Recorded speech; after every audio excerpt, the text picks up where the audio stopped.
Hidden gas pipes asphyxiated people in their rooms.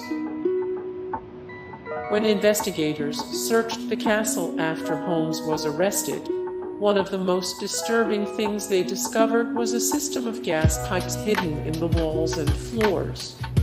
These pipes were connected to valves in Holmes's personal room, so he could let gas flood into the rooms of his peacefully sleeping victims at any time, killing them slowly and silently by asphyxiation.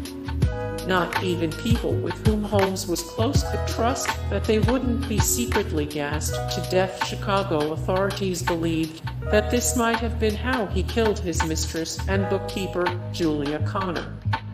The doors were rigged to track visitors' every move. Sure, an alarm system doesn't sound like a death trap. The murder castle was equipped with a complex system of alarms that sounded a buzzer in Holmes's room whenever a guest opened a door. This meant that Holmes was tipped off whenever anyone left the bedroom in the middle of the night. It also ensured that even if someone managed to escape from one of the hidden torture chambers scattered throughout the second floor of the building, they wouldn't be able to leave undetected.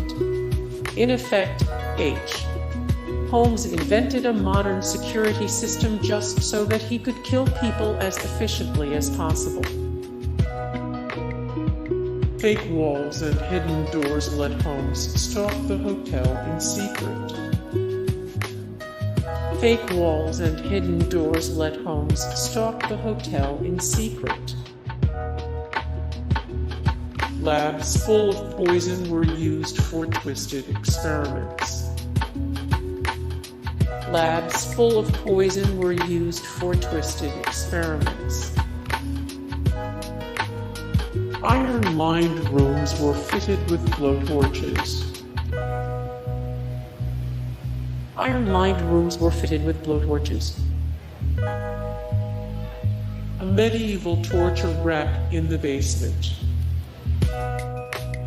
A medieval torture rack in the basement.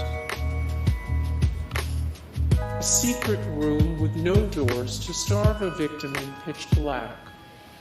A secret room with no doors to starve a victim in pitch black. Hey guys, thank you so much for the support and likes and comments down below, and also thank you so much for watching, and I look forward to see you in the next video. Then take care, bye.